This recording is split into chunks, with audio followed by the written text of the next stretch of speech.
Welcome to our conversation on budgets and braided funding. My name is Nakai Dejan. I am the owner of KSL Consulting and Career Training Group. We are here today to talk about our favorite topic, which is money, money, money. Okay, so we are here talking about budgets and braided funding. I have a great panel with a lot of expertise here today with me. So I'm going to give them a chance to introduce themselves, and then we'll get into this conversation. Ms. Christy, you want to start? Hello, everybody. Well, my name is Christy Gibbons. I have been in early childhood for over 26 years. I have 3 locations, and I have a capacity of 174 children. Hi, my name is Sonia Joseph. I'm owner and executive director of Clara's Little Lambs. We've been in business for over 40 years, and we have 3 locations in Algiers. Well, hi. I guess I'm the Lone Ranger. My name is Sylvester Johnson. I am the Senior Capital Access Manager at Propeller. I've been there for just a little under a year, but I've been in finance for over 6 years now, doing financing at a CDFI, a Community Development Financial Institution, prior to being here at Propeller, and I'm happy to join you. Awesome. Well, we have a great panel and we'll have some great discussion today. So I'm going to go ahead and kick us off. So Sylvester, to start us off, what does braided funding mean to you in the context of early education programs, and why has it become such an important strategy?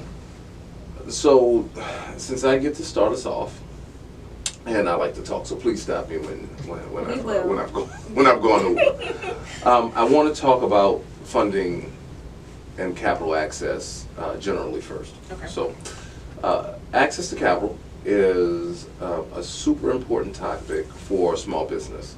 It always has been, and it will continue to be.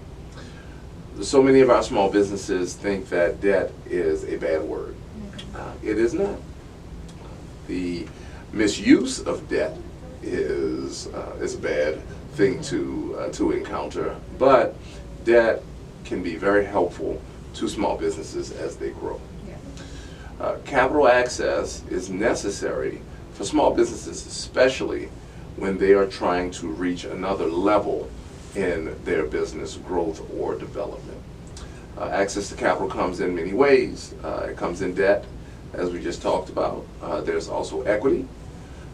There are other things that we can access to ensure that we have the resources necessary to buy equipment, to make sure we're staffed properly, to ensure that our operating capital and our cash flow continues to cycle so that we can reach the goals that we have set for ourselves and our business.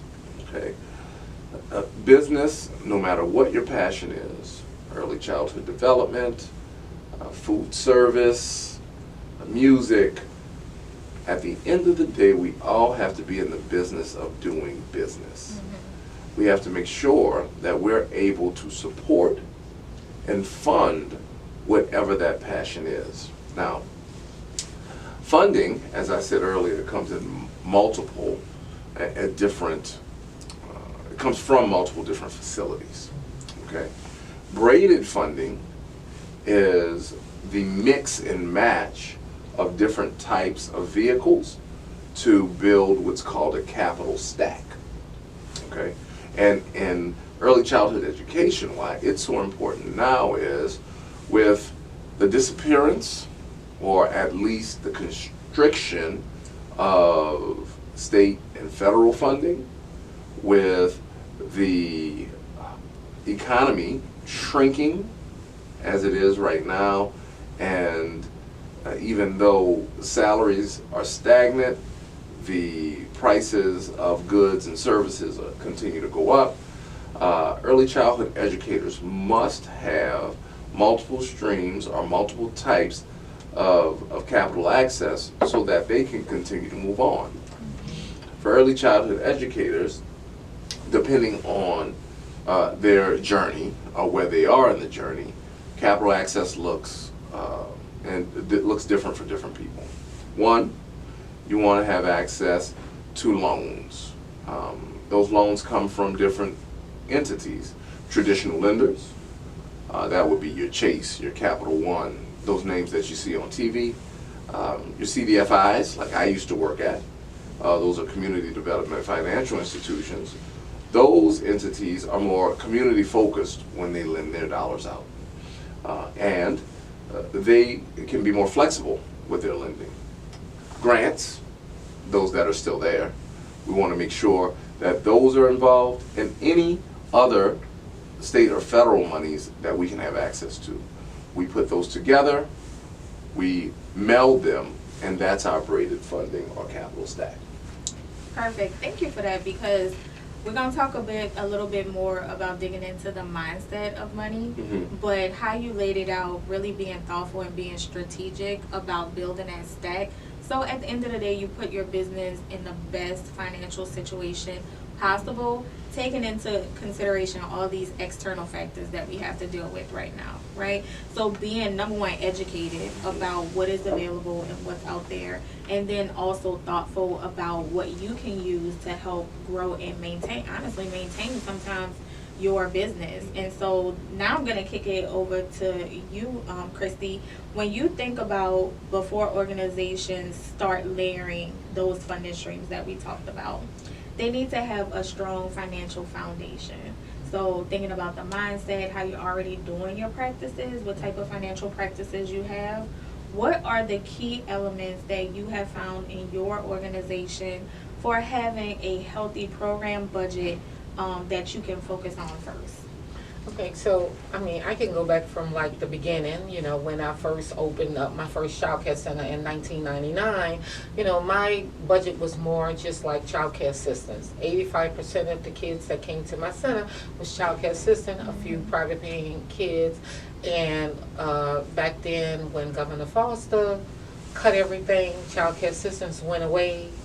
And it was like devastated, but it also happened at a time when a lot of parents were sending their kids to UNO, and something happened at UNO, and a lot of the parents lived in my community.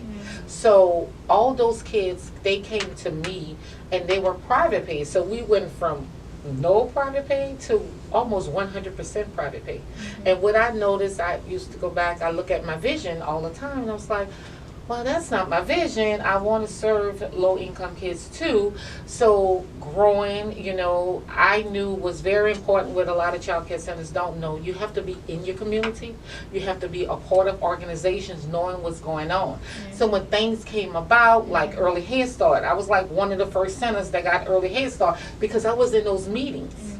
And I was a part of this, so people was like, I was like, oh, come see my center. And it was like, okay, you the first one, let's do this. You know, that was with the recovery school. So growing and, you know, growing more and more and more, I was always a part of the community. Like, have people say, I can't get out? I got out.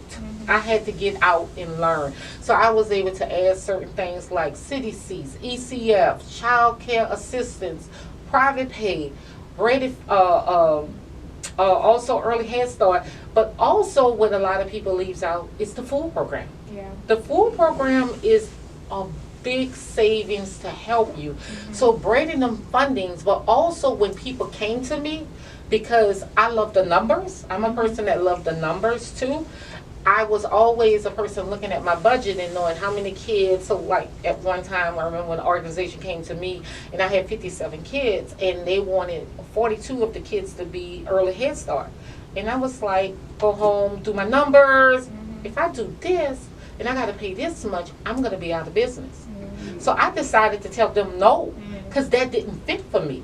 But once I grew and opened up another center and I had more space, I was like, okay, now I can take this much. But I knew exactly what I want. I wasn't allowing people to tell me what I need. I was like, no, I just want 24 hours. But we got this many. No, 24, because I still have these private paying. And I experienced that situation with Foster, to never be in that situation again, to always have braided funding, but not be in one place to keep my business driving, keep my business growing. So numbers was important to me. A lot of professional training, learning about the numbers, understanding cash flow, all these things was like what people don't want to do, you know, I wanted to do. And I believe that's 26 years later, that's why my business is doing great. You know, it's flowing. I mean, I can even raise up rates where I'm paying teachers $18 and $19.25. People saying, how you doing this? You know, because when I did go with another organization, I was like, you know, you if you don't ask, you don't get. So when I got to my other building, these people built the building for me. They furnished the building for me, and they say, hey, they say, how much rent you can pay? I said, $1,000. They say, how about $2,000? Oh, that's even greater. You know, so $2? $2,000. Oh. You know, so those kind of things, knowing business and knowing I can't afford what to pay this, so I can do this, and explaining to people why you want to do this, like. For sure, you know. Yeah. So those things is what I learned early, and I'm always thinking ahead. Like I'm always thinking ahead, because now I'm thinking about, hey, it's not that many more seats. So how you gonna grow your business in childcare to maybe do other things that's a part of childcare where you could bring revenue in. So I'm always thinking, researching, looking at these things to know that you gotta have diversity to survive. And you said a lot of good things, and even just going back, I think one of the theories that we're going to pull through is mindset, right? And your actions follow your mindset. So being in a position, like Sly said earlier, being in the business of being in business, and yes, you run two businesses. You run childcare and you run how you run your front office, right? And so being able, yes, we understand I call it back of the house, you know, like the classrooms and the curriculum and all the children, all those things, that's one side of the business. But what you do in the front office and how you look at the numbers, and to your point, even having people to come in, because these are programs, but truly they're investors, right? They're investing in you to say, okay, if I give you this money, you're really going to be able to have the impact that we want to be able to have. And so in order to have that impact, you have to have some type of financial foundation to show them that you are good with money, right? Like you're going to be able to serve the children, but also that you're going to be financially and fiscally responsible so that this program continues and you'll be able to have that impact. The one thing that always scared me is loans.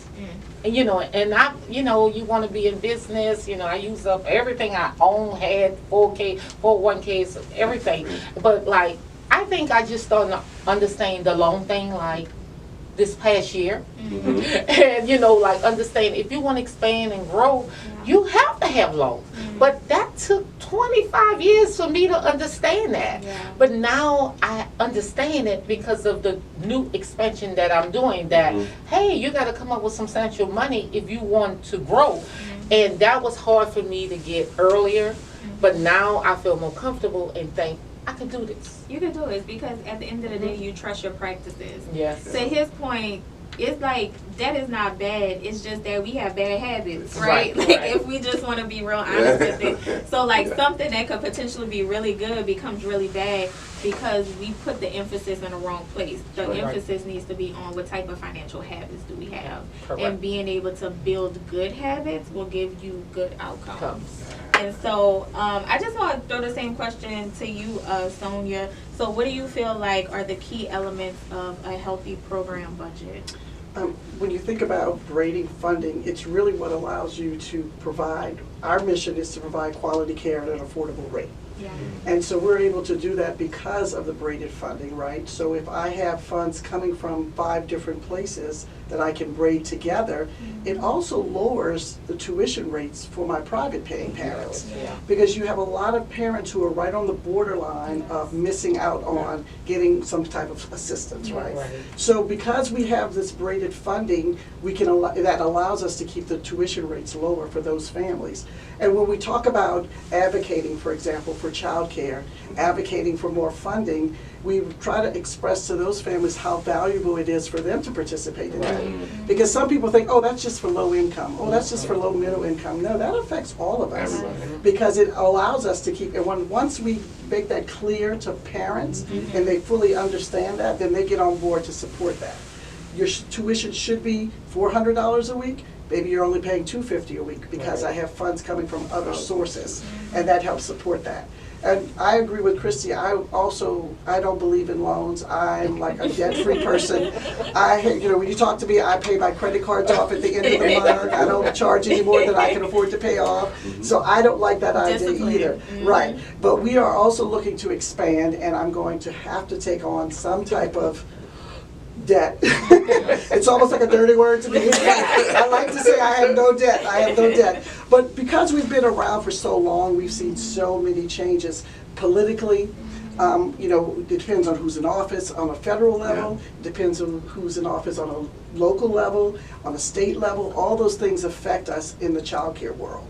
So we have to be very conscious about how we spend and what debt we take on, because we never know who's going to be around to affect that, right? Yeah. So that's why we really probably have been very shy about it, because at one point we had 70 children on child care assistance, all paid by 100%. And then all of a sudden that's cut off. Yeah. So then again, we had to go out and seek other funding sources. So like Christy stated, getting an early Head Start, pre-K program, the city seats, ECEF, child care assistance, in addition to private pay, going after military families and giving them support. All those things have helped us to support our businesses and also support our families and our parents as well. Yeah, For sure. that's a great point. Because to your point, the ground underneath your feet can change so suddenly, Overnight. right? And so being able to build in like what is your how tolerant you are to risk versus understanding how the industry ebbs and flows is something that everybody has to consider. Some people, like you say, are in the position, and I think because we're in New Orleans, we have a lot of different opportunities for funding. Yeah. However, when you get into other spaces, more rural communities or, places outside of New Orleans who don't have as many options for funding, and yet they still want to provide high quality childcare, right? Absolutely. And so being able to have additional options, maybe that's, loans or partnerships, we're going to talk about it in a little bit, but at the core of it being financially stable enough and understanding what it is that you can take on that's reasonable, so it doesn't put you, if I would like to say all hell broke loose, right? If everything went wrong at the same time, which rarely happens, but it feels more likely nowadays, are you going to be okay? That's the biggest question. Absolutely. Or do you have some way to be able to manage this? And I think just to add to that, I think people also have to be conscious about guarding their credit. And people make mistakes a lot of times with their credit on little simple things, right? So sometimes when you're starting out and you're young and you may make poor choices, but as you grow, that should be a priority. And a lot of people don't make it a priority until they go to get a loan, and then they find out, oh my God, I'm paying a high interest rate because my credit rating is so low.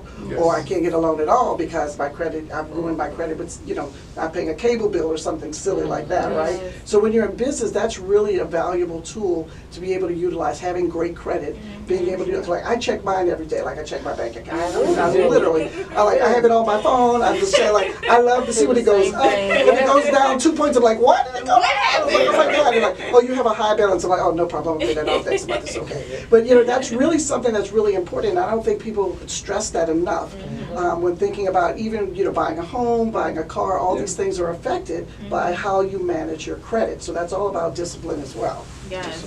I love that point about credit. I was having, it reminds me of a story. I was working with one provider who wanted to expand, and it was the same thing, like just having to look over finances, understand what it means to be bankable.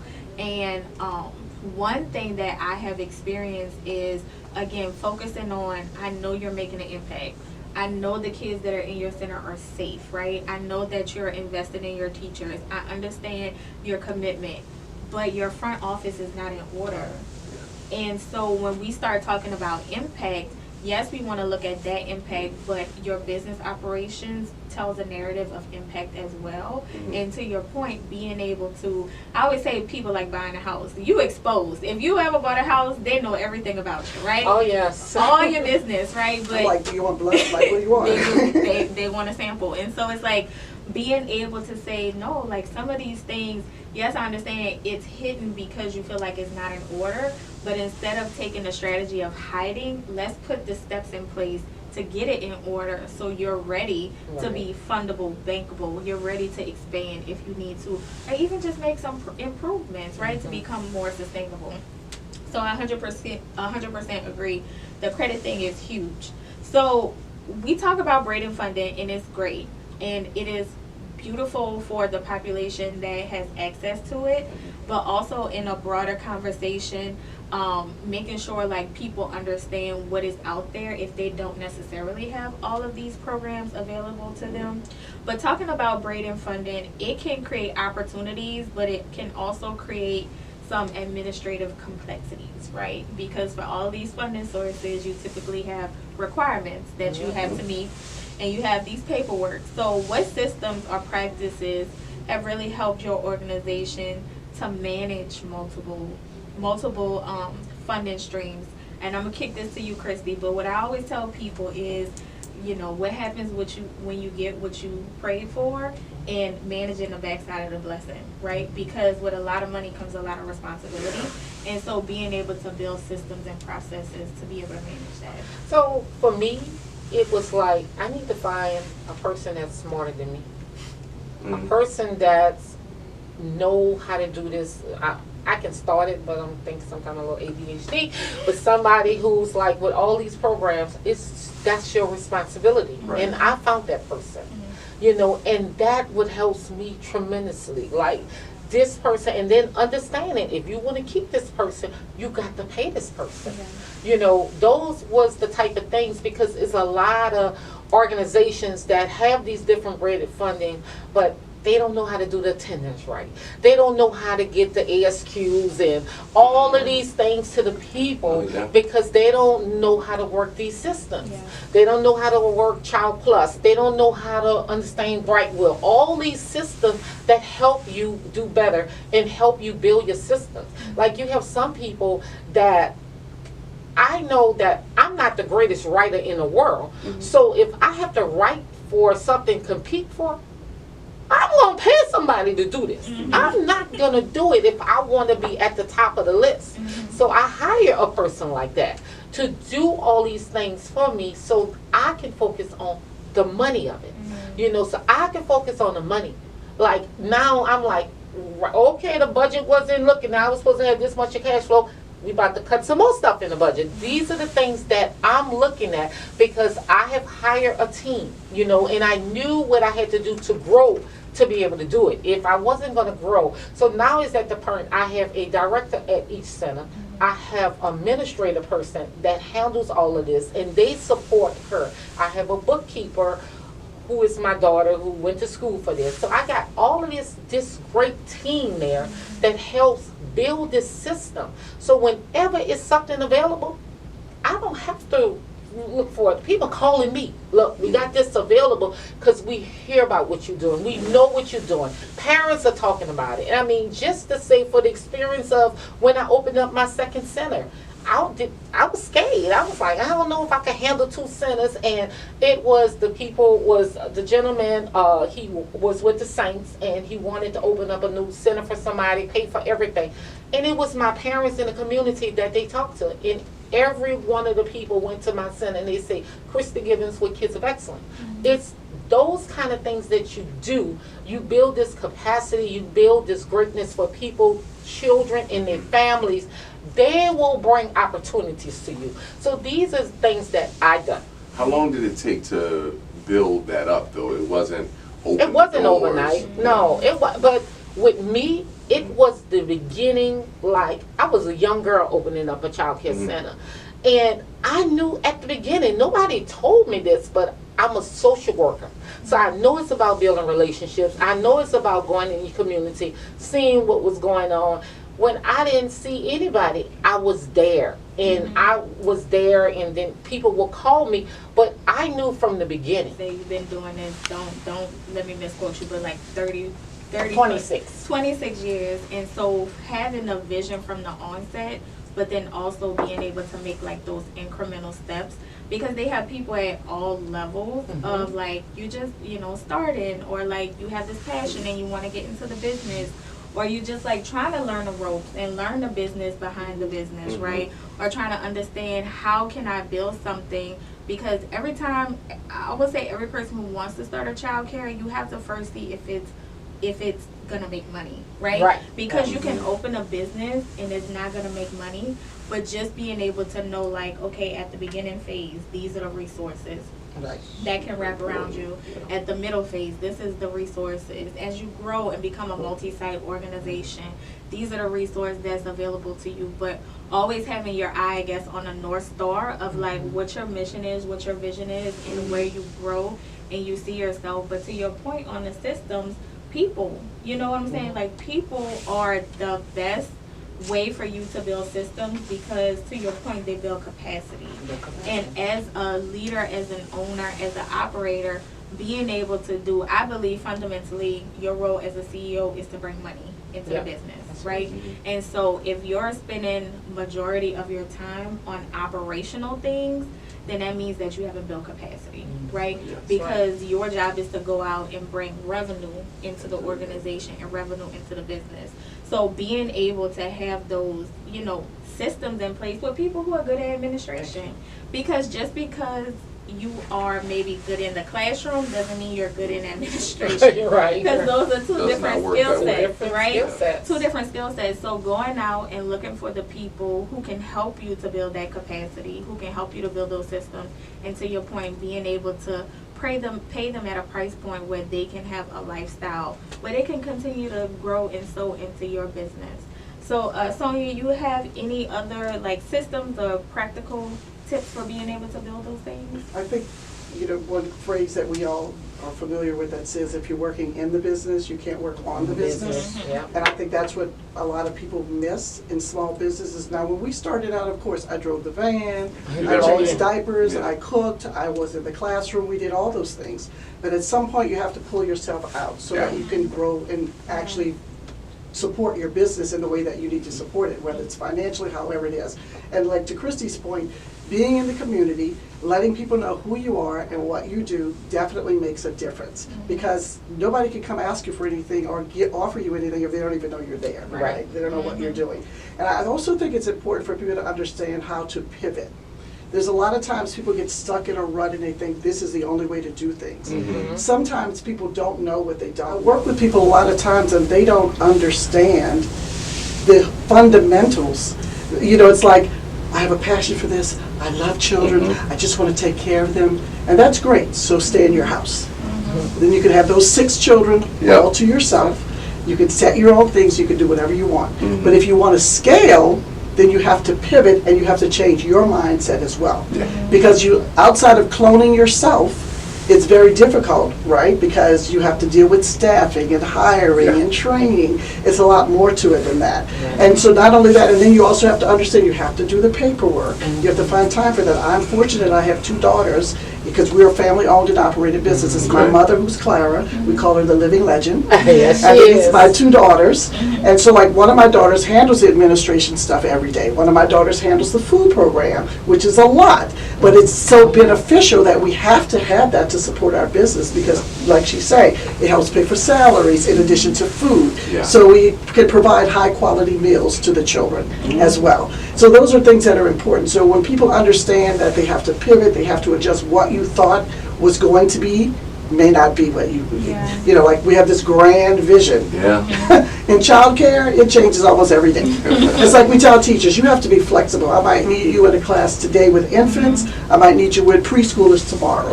We never know. Somebody could get sick, somebody call out, whatever happens. So we have to be willing to be actually pivot and be flexible to adjust as For sure. needed. Yeah, you want to share something? I mean, I think that what both of these ladies are saying is wonderful. I don't want anybody who's listening to it to believe that this happens overnight. It doesn't. This is 26 years and 40 years of experience bumping our heads, trying to figure out exactly how it works. So I don't want anybody to be discouraged. But everyone has to recognize that there's going to come a time when, like Nakai said, we have to buckle down and work on our habits. These ladies have. That's what the growth. That's where the growth happens. We have to buckle down and work on our habits. And I think these ladies are great examples of that. Yes, and also to your point, like the mindset of it, because if you know countless people come in and you ask them what qualifies you, oh, I love children, right? I love children. Always. But I don't want to do a budget. Great. Yeah. Always. But the first business is your business, That's right? the first Before you even open the doors to let one child in, right? Do you have a business plan? Do you have a budget? Yeah. Have you run the numbers to see if this is even going to be profitable? Or are you open to failing business from day one? Right. Are you putting yourself in a position where you put yourself into debt and stress and you're not, because the numbers don't make sense to do this? Absolutely. Listen, I tell people all the time, I do these workshops and panels, and I get up there and I say, man, I know everybody in here opened a business because they love spreadsheets. And everybody laughs. And, but we have to fall in love with that type of stuff if you want to have a successful business. I mean, like Ms. Sonia said, if you want to take care of those 6 kids inside the house, that is perfectly fine. We need that as well. Exactly. But if you want to, it's a type 3 center, right? Correct. Am I right? If you want a type 3 center where you are actually serving a number of kids, we have to fall in love with the business part of business. And something else that was said over here that was just great, we have to hire for our weaknesses. Yes. Absolutely. We have to hire for our we have to go out and say, look, I don't know how to do this very well, so I'm going to get somebody who knows how to do this. Doesn't mean that you're going to turn your head and forget about it. It just means I'm going to find somebody who knows how to do that. I'm going to learn it enough so that I can keep an eye on it. Right. But I'm going to have someone else to do it. So that's super important. And the braided funding that we're talking about, that Ms. Christie's talking about, that Ms. Sonia's talking about, all of that is necessary so that you can support the venture that way. And then also what I see too with a lot of people, like a lot of people I talk to, especially when I was a part of 4P and you know, what we probably could open a center 26 years ago with $50,000. And right now, like people say, oh, I got 25,000.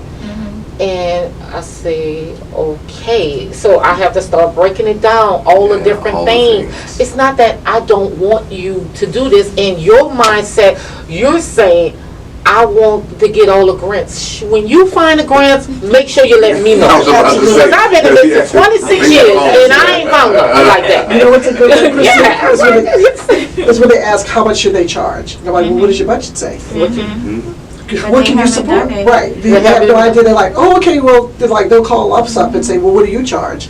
What I charge and what you charge can be 2 totally different things based on your budget and your expenses. And so I can't really tell you what to charge because really what we do, we will never get paid what we will work, right? We can only do what the market can bear. That's correct. And so that's what they don't understand. So like somebody says, I'm like, you're going to open a center, how many kids? Well, I have 6 in my house. I'm going to open a center that handles 70.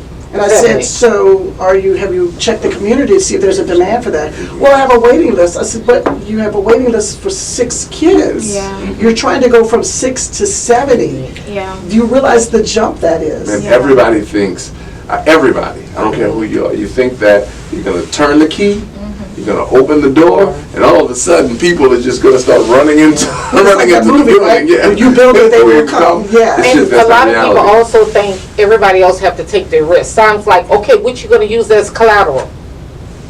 You think I'm putting my house up for collateral? Well, you got a 401k? Do you have investment account? No, I ain't got none of that. So what bank is going to give you money without collateral? If you're not going to bet on yourself. Have to, if you don't have the money, you got to bet on yourself.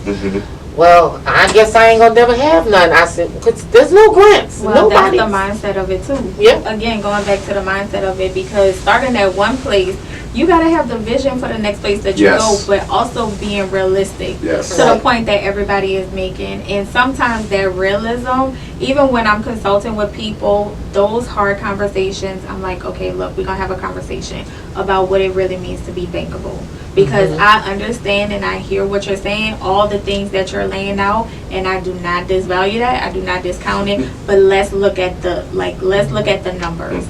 And the numbers are telling us a story, it is not lying to us. So if we look at this and this doesn't make sense, then I'm telling you this is not a good decision. Now, whether you take that information or not, because everybody can do what they want to do. Mhm. But I also feel like in those type of environments, number one, people have not been educated about this stuff. Absolutely. You know, and especially now, I would say I'm a millennial. Like, we were in a generation for like, go for your dreams. You know what I'm saying? Just Don't jump. look for the man. Yes, just go, just do it. Yeah. And as being a full-time entrepreneur for the last almost 3 years, I'm like, yeah, that's great, and right, that's Exactly, great, and exactly. it brings a whole nother meaning to being like fiscally sound, right? Right. So that you're making good decisions, and sometimes we let our passion override our decision making. Absolutely. And I tell people that's exactly what we teach children not to do, right? We teach them to regulate themselves. Right. So you're not in this hyper emotional state Right. where you're making all of these lifetime, sometimes long-term decisions Right. based on something that does not make sense. Not that we don't believe in you, to your point earlier. Like, it's not that anybody is trying to douse your dreams. Right. But if you won't take a second to figure this out, then I don't have a crystal ball, but I can tell you what I see in the Right. future to be able to do these things. And then that impact ripples to, if you do get your organization up and running, to what your staff feel in the organization. Because it's just like living in a house with parents who have financial stress. The children feel it. Yes. Right? Yes. Don't Yes. they feel it? Yes. So if you are operating a business where you have that financial stress, it impacts how you're able to communicate, support, and develop your children all the way down. And I want to jump in because this was a talking point that you had on the guide, and I want to make sure we discuss it because you just brought up your staff. So if we know that each staff member has to be responsible for so many of our children, so we have to add a staff member once we graduate to another number of children. We have to have the foresight to say, okay, let me work these numbers to find out when I can hire, how many I can hire, what I can pay with the kids or the children that are coming in. Yes. Right. And that budgeting, that document, staying strictly on the budget is going to provide comfort for not only you, like you said, it's going to provide comfort for your staff. Right. Because if you're nervous at the top, Right. then your staff's nervous. Oh man, is my paycheck going to show Am I up? gonna get paid? Am I check gonna bounce? am I check going That's to the bounce? worst. Do I have to That's run the to the worst. bank Yes. really quickly? Yes. So that And you budgeting, hear stories about that. stories about Oh, it yeah. all. Absolutely. And that trickles all the way down. If we're not budgeting at the top, if we're not looking for where we need to be in the future, budgeting that, it trickles down to our staff who are worried about their money, which trickles down to our children. Right. Because now I'm worried about, if I'm going to get paid, that anxiety and worry goes into how I'm taking care of our That's what we're customers. experiencing right now, right, with TSA, right? Oh, yeah. yes, They're not getting exactly. paid, and it's trickling down to us. To us, Yes. it trickles down It's to the trickling customer. down to us. And then it's just like, if you don't have these things buttoned up in the front office, the exact thing that you say that you want to do related to quality and impact and caring for kids, it all starts to become undermined, because now you just have bodies in a classroom Right. who are experiencing all these things. Forget the external things that Right. they're dealing with when they Right. walk into the center, but now as a business, you've created all of these barriers for them to honestly show up in the fullness or to be Right. present in the classroom, because now operationally they have all these hurdles that they got to jump through daily just to be able to show up and be in the classroom for the kids. So it's like you kind of shooting yourself in the foot to be able to do the thing that you said that you want to do. I'm gonna give my Super Bowl analogy. Okay. Well, my sports analogy. So it's okay. When we talk about staffing, because I feel like, and I would love to hear y'all opinion on this, people operate under the assumption that every person on your roster has to be first round draft. Right. You operate under the assumption that I gotta be, every person that's in my center have to be hitting it out of the park every time. And I think that that's a fallacy. It is. I Absolutely. think that if you, it's just like they build Super Bowl teams, right? High performers get paid high dollars, right? Yeah. How many high performers you got on your team? You gotta have a hell of a quarterback, okay? Because if you don't have somebody who is quarterbacking, who is a team player, who is doing leadership, who is making sure the culture is right, Mhm. not just your culture, the culture in the back of the house, That's in the right. classrooms with the teachers. Right. You need a quarterback. right? So that's the position where you have to put the dollars behind, Right. so you can get a good person. You need somebody that the quarterback can play with. You need somebody catching the ball. There are only, I feel like, a handful of positions where you need super high performers. Right. If you had high performers in the right seats, being paid the right amount of money, and you had really good systems, you would be able to run an effective, Yes. high quality organization. So the misnomer of I gotta have 1,000 great teachers, I think you do not, especially in this climate. You have to have good systems, you have to have good resources, and you have to have key high performers to be able to bring them into the team and say, okay, I know you're a rookie. All right, this is how we run it here. This is how we do our culture. This is how we coach people up. This is how we get them ready for game day. But the problem is that a lot of organizations don't have that. So you have rookies and you don't have no good quarterback and your locker room is trash. That's right. You know what I'm saying? Like your That's a locker really room good is analogy. trash. Yeah, we sent home a survey on yesterday with our staff, and we did it anonymously so that everybody could answer honestly. And I'm not sure I'm going to be very happy with the things that I get back, but it's going to be very valuable in helping me improve the culture of the business. And that's really what it's about. So you have to ask the hard questions, and you have to be able to get the hard answers in order to grow and improve. And that the feedback is so important. Yeah, 100%. So we've had such a great conversation about money, our favorite topic. So we're going to go into our closing question. I am going to let everybody go around, give their final thoughts on our closing question, and then we'll wrap up. So I'll kick it over to you, Sly. Funding systems and policies continue to evolve. We talked a lot about political landscape, the things that are going on around us. What trends or opportunities do you see emerging in early childhood funding landscapes over the next few years? So real quickly, I think that it's going to be really important to do the things that we talked about here. Care for your credit. It's one of the most important things you can do. If your credit is in a bad place, it doesn't mean that you're dead. Right. It means that you just have to fix it. Okay. Curate your cash flow, because we can be profitable and still go out of business because we don't know when the cash is coming in. Right. Make sure we know where the cash is coming from, when it's going to hit, what has to be paid, and what we can pay with the money that's in the bank. And lastly, I want you guys to think about it, okay? This is very important for you. I want you to be careful, but also to look at other forms of capital. Doesn't mean that you have to get a term loan. A term loan is when somebody gives you a bunch of money and you got to pay it off, just like your car, right? You got to pay it off monthly. But there may be a space for you with a line of credit.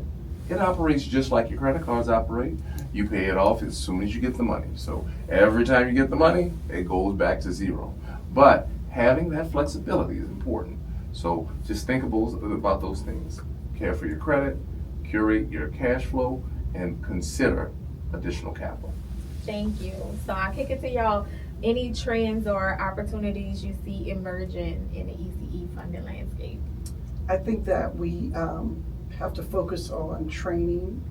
We have to focus on finding other forms of revenues, whether that's providing training and getting additional funds that way, finding ways to attract families who can pay for childcare and not depending 100% on publicly funded seats. Yes, yes, that's very good. And one of the things I did, I worked with a consultant like about 6 months. And what we did, we researched some different areas of different ways that's still a part of what I love, childcare, and how we could bring these streams of income in and help bring more revenue to the center. And we structure it. We got an attorney, like how we're going to structure it and make it a LLC or whatever. So we looked at 3 things that we can do to bring like almost $400,000 more to the center. So these are the things that we're looking at. We're trying to put it in place. We're building, making sure our systems. And one of this person who I told you all that's smarter than me, she's my niece. She went to law school and all that, so she's very intelligent. So she's coming out the center, and that's all her job is going to be. I give you the vision. you make it happen. Yeah. So these are the things that we're doing to generate more revenue so we can have a big cash flow, because we want to be like one of the highest paying childcare centers. We want to be able to offer health insurance to our staff, because that's one of the things that we miss, and we do a lot of benefits. So these are one of the things, and we talk to, just like Sonia said, we have conversation, and I ask my staff, why do you want to be at Kids of Excellence? You know, because one thing I believe in, when I go out and talk about, this is what I'm going to talk about. Just like Sonia we go advocate for the teachers to get bonuses. We also put something in place to make sure with the city seats and the ECF that the teachers get the seats first. So imagine you working at childcare, because we have to explain to them, if the children, if the teachers can't get a childcare spot, how are they going to come to work? So now they have eligibility to have seats. That's saving them almost $1,000, because I can't afford to allow their kids to come for free. So being very creative and thinking about things like that, and that's my teacher say, you always thinking about us, Miss Christie. You know, because I was a single mother. I know how it felt, you know, and I just had a lot of support, and I was like working 3 jobs. I did what I had to do to survive. But I want people with these opportunities now, I want them to be able to travel, expose their children to experience. I want them to know working this job can pay for everything that you need, and you don't have to go outsource and do 2-3 jobs, leaving your children home at night. So these are the things that we are creating to help bring more funding to our center. I love that I will say, as my closing thing, the innovation, like, you have to become very, you have to use what you have. So, like, I like to use the grocery store analogy a lot, right? And so when you're making a recipe, you don't use like wildly different things to make similar recipes, right? So you might have the ingredients in the pantry already to be able to make something different or make something. You just have to be creative. You have to research what are other recipes that I can make with these things that I have to be able to bring in new revenue. And I think from that perspective, the sky is the limit. Sometimes we need to get back in a position, because we have so much to focus on, especially as leaders and owners, get back in a position of dreaming, right? Because we get so used to, this is how it is, this is how it's been set up, we're confined to do this.